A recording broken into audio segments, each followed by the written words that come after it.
5 steps that you need to keep in mind when you're buying real estate through an online auction. What's going on, everybody? It's Jamel Gibbs, your family-oriented entrepreneur.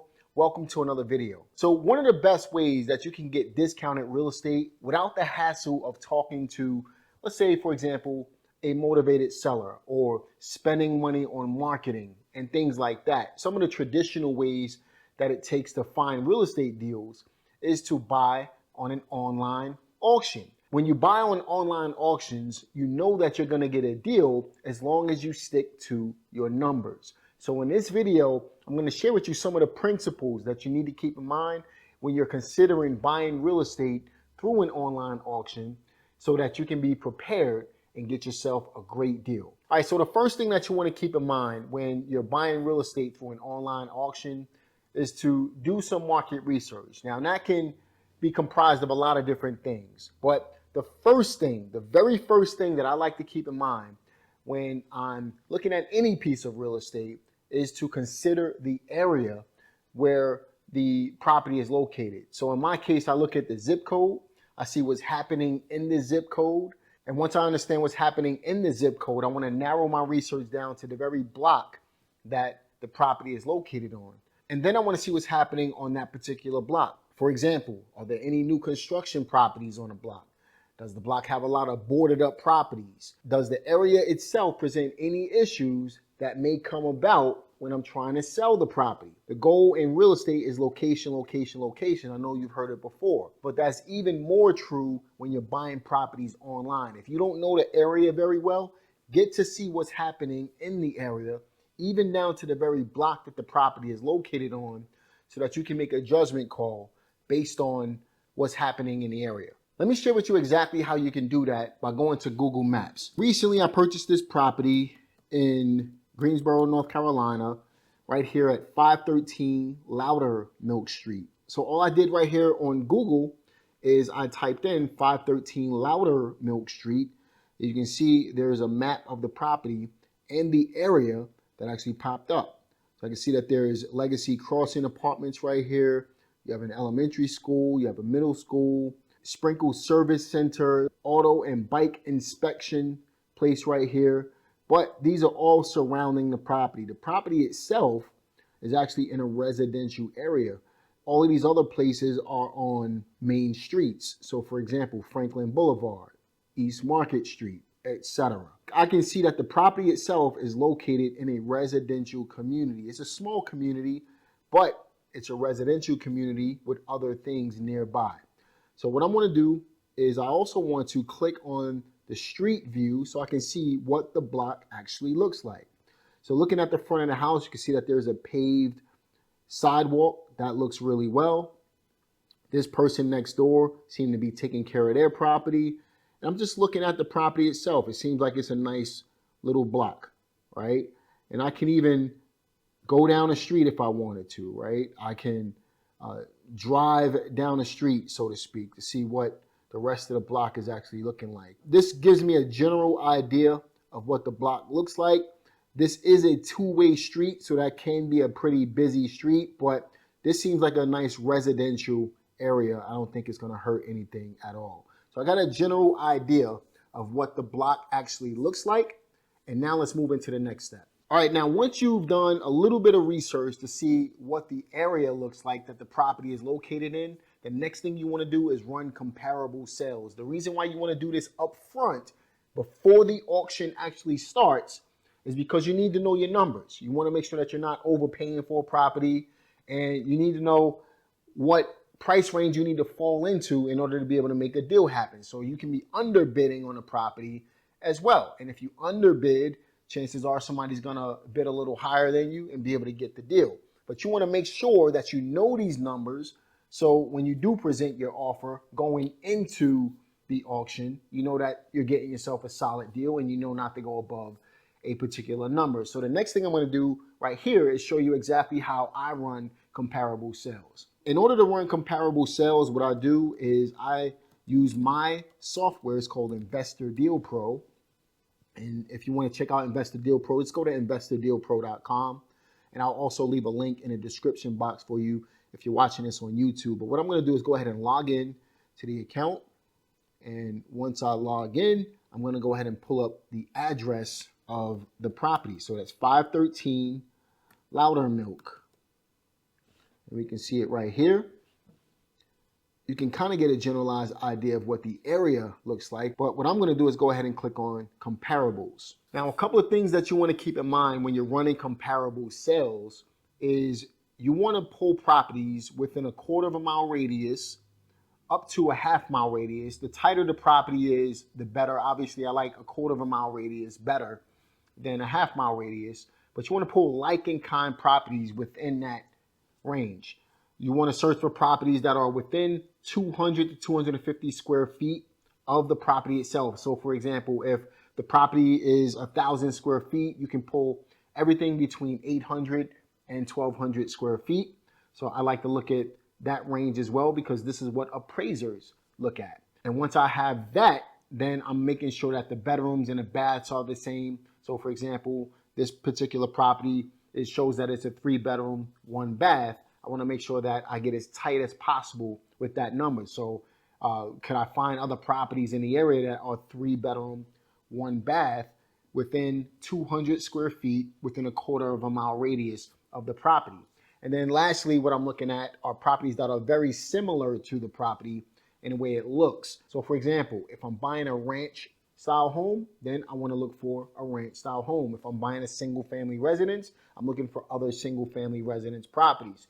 If I'm buying a colonial style home, I want to look for colonial style homes, etc. So you want to compare apples to apples in its truest sense so that you can get as tight with your numbers as humanly possible. So what I'm looking for here, I got 513 Loudermilk Street. The first thing I'm going to look for is if there are any other properties on the same exact street. And I don't see Loudermilk Street if I scroll down. So that's perfectly fine. So the next thing I want to do is I want to go to sold or sale date right here in Investor Deal Pro. So I'm going to search the properties through sale date. And you can see we had a property on Holt Avenue. That one right there sold a few weeks ago. This one sold a few weeks ago. This one sold. And we got 5 good comps right here. Generally, you want to be right around 3 to 5 solid comparable sales. So I'm going to take a look at these particular comps right here. I'll even take this one right here. So that makes it 6. But I'm going to take a look at these properties right here. You can see Holt Avenue is way too far out. So I'm not going to use that as a comparable sale because we have others that are tighter. I can see that St. Luke Court is too far out. And I can also see that Pine Street is way too far out. But I do have 3 others that are pretty solid. This one right here on Franklin is a little far out as well, but it's not terrible. We'll leave that as a tertiary comp if we needed it, right? So for example, we have Pine Street, we have Nash Street, and even if I were to remove this Franklin Boulevard because it's close to a 1/2 mile out and we have 2 comps that are not as far out, we're still doing pretty well. All right, so if I only use Pine Street and Nash Street, you can see the average sale price for these 2 properties was right around $82,500, but the average market value was right around $149,895. And the average square footage of these properties is right within the same range, 1,159 square feet. So if I just use Pine Street and Nash Street, what I want to do is use these and find out what these properties look like in order to be able to compare them to the property that I'm purchasing. So I'm pulling up the Pine Street, and then I'm going to also copy and paste the Nash Street into Google because I just want to get a generalized idea of what they look like. And let me pull up 513 Loudermilk on Google as well so that you guys can see the picture. So for example, if I go to Street View again on Loudermilk Street, this is what the property looks like. If I go to the 3800 Nash Street and I look at the Street View, this property is not too far off. I mean, same style home. Obviously, this one is a brick and this one has siding on it, but not too far off. And what if I were to look at the Pine Street one? So if I'm looking at the Pine Street from a street view, this one is slightly different. This one has an upper level, so it may not be the best comp. Now, honestly, looking at both of these properties, they probably need a little bit of updating. And I'm just judging that based on the pictures. This property isn't terrible, but I don't know what the inside looks like. And I also don't know what the entire outside looks like because these shrubs are covering the property. But you can see that is, there's a bunch of stuff on the ground right here. So that's telling me that this property is probably going to need a little bit of repair. Who knows? This one is on a cleaner street, but you can tell this roof is not brand new. You can see that underneath the shutters right here, you can see that there's some stains on the brick. This property is probably going to need a little bit of work. But I just wanted to get a generalized idea of what they actually look like. And basing it off of these pictures, both of these properties needed some repair. Same goes for Loudermilk Street. I know that it needs repair as well. Now, I could find out what the inside of these properties look like. If I go to Google, let me just pull it up, and let's go to Zillow, see if this property was listed on Zillow at all. So it seems like they did absolutely nothing to the property. Just looking at it, look, just judging it by what I saw through Google Maps, I saw that the property needed some work, and the pictures on Google confirmed that this property needed work. Now, this property is still pending.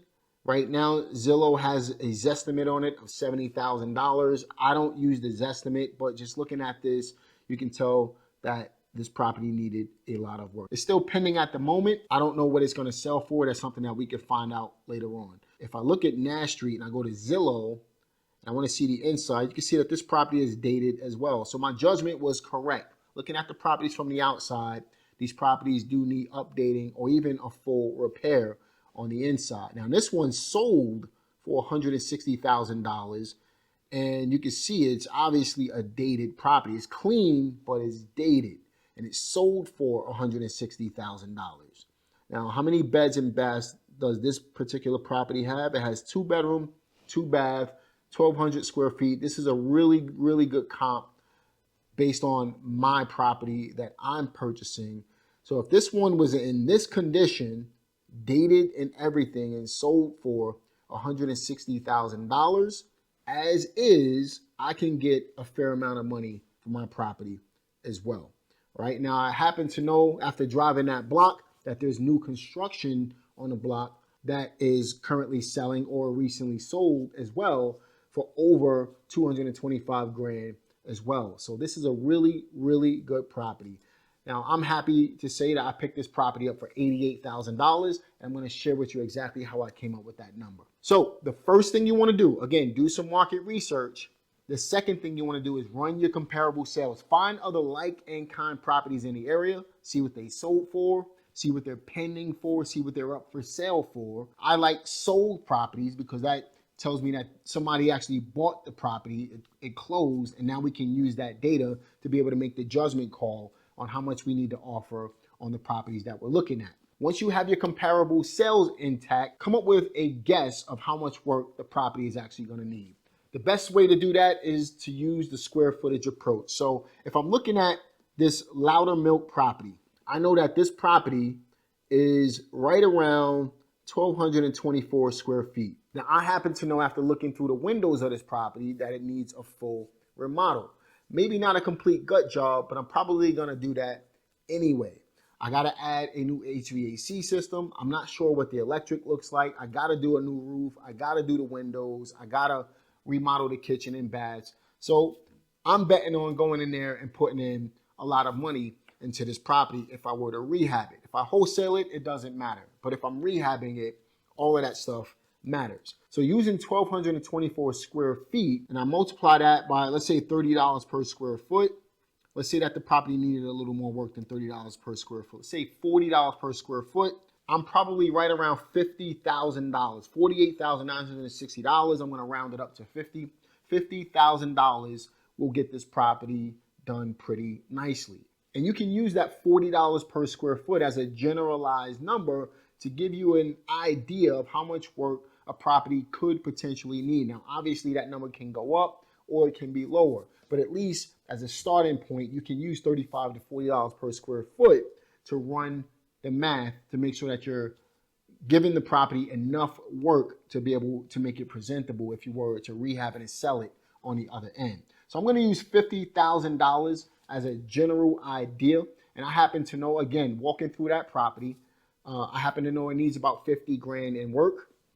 I'm going to use $50,000 as the number to be able to use for my repair estimate. And that's going to allow me to now come up with my offer amount so that when I go to the auction, I know exactly what I'm bidding on a particular property. So in order to come up with the offer, I'm using what's called the Mayo formula. 70% of the after repair value minus repairs equals my offer. Now, if I'm wholesaling, I'm taking my wholesale fee off of that number as well. So let's just use 160 as a starting point because we know that that other property on, I think it was Pine Street, sold for $160,000. Even though that property was dated, it still sold for $160,000. And we know that if that property was updated, it would have sold for a lot more money. But because we have that $160,000 comp, let's use that as the starting point. And let's just say that that Pine Street was in tip-top shape. Let's imagine it was in tip-top shape. All right. What I'm going to do is go ahead and use $160,000 multiplied by 0.70. What this does is it gives you some breathing room. Remember, in real estate, especially if you're using lenders, you have fees, you have closing costs, and you have profit. All of these things are things that you have to take into account when you're making these offers. You're not in the non-profit business. You're in a for-profit business. In order for you to pay yourself, you have to make sure that there's enough breathing room in the deal for you as an investor.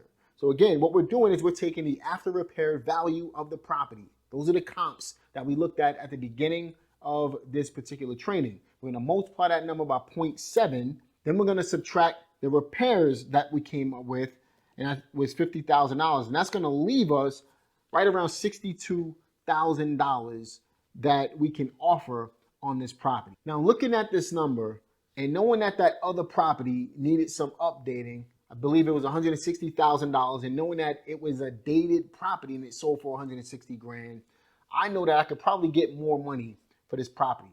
So what I did was I had a realtor, the realtor that's on my team, run real comps. Now these are real comps as well, but I wanted a second opinion.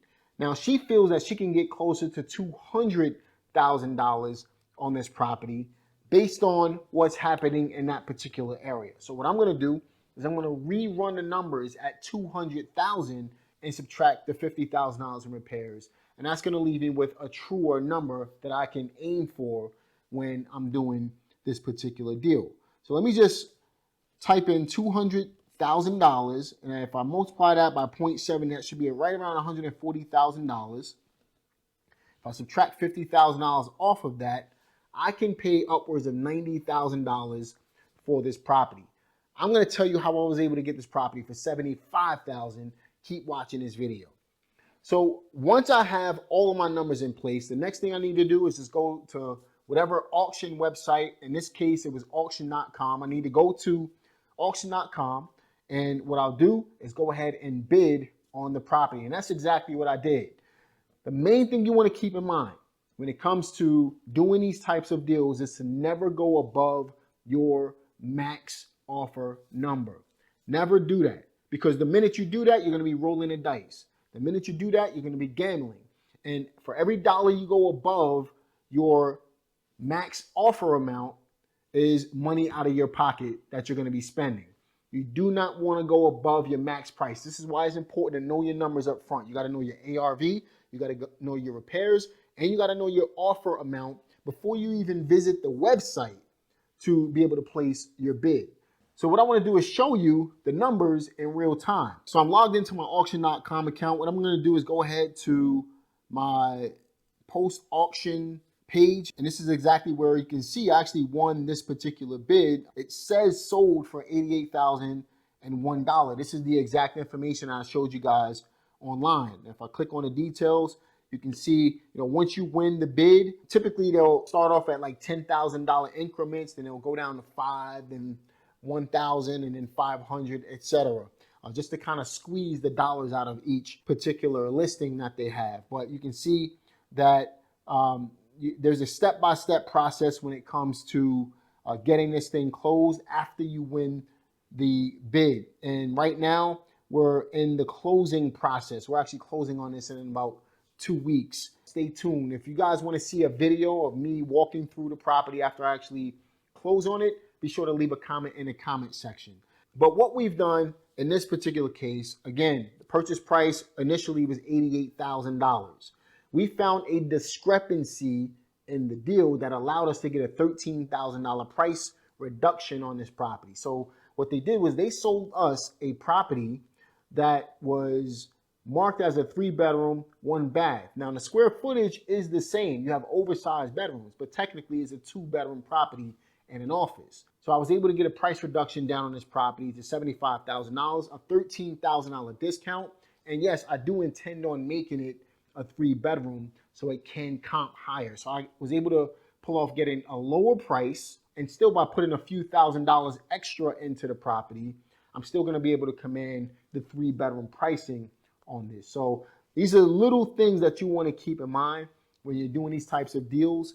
If there is any type of discrepancy when you make your offer on a property and after your offer gets accepted, these auction websites will negotiate with you. They will accommodate based on the information that they told you versus the information that they sold to you. I purchased a property and I'm expecting it to be a 3-bedroom, 1-bath, and they sold me a 3-bedroom, 1-bath, but after looking at the property or doing some more research, it turned out to be a 2-bedroom, 1-bath. I'm going back to them, and 9 times out of 10, they're gonna drop the price. They'll ask you what your top price is, and that's where you wanna make sure that you have all your numbers, all your ducks in a row to be able to present them with a real offer, a solid offer at that point. So again, step number 1 is to know your market, do the research. Step number 2 is to run your comps.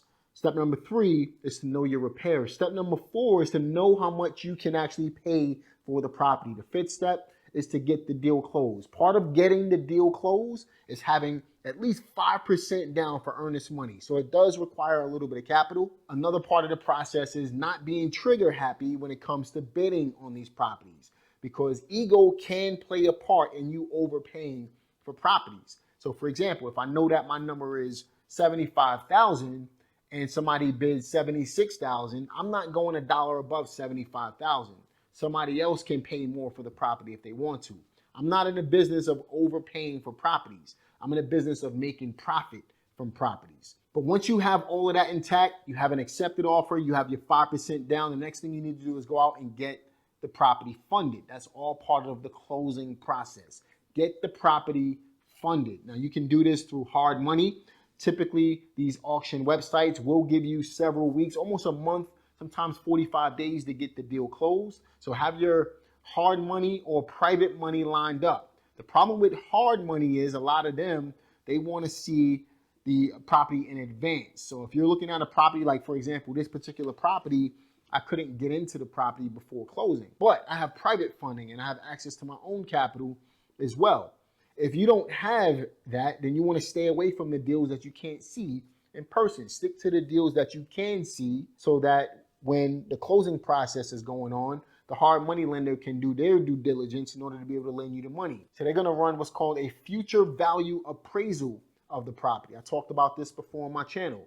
And a future value appraisal will give them a value of the property or an expectation of what the value should be at a later date, considering certain things were done to the property. They're also going to want to know how much work the property needs. So they're going to need a contractor's estimate. So those 2 things, future value appraisal, contractor's estimate, will get you hard money all day long. The hard money lender can do these types of deals. Private money lenders, you can use your own cash. You can use credit cards to do these types of deals. If you use credit cards, be responsible with the money. If you use anybody else's money, be responsible with the money. If you use your own money, be responsible with the money. The best way to be responsible with the money is to know your numbers up front, because if you're buying at a discount, then you're always going to make a profit on the other end. You make money in real estate when you buy, not when you sell. Those are the 5 steps that I wanted to share with you when it comes to buying properties at the auction. The next thing you want to do after that is pick your exit strategy.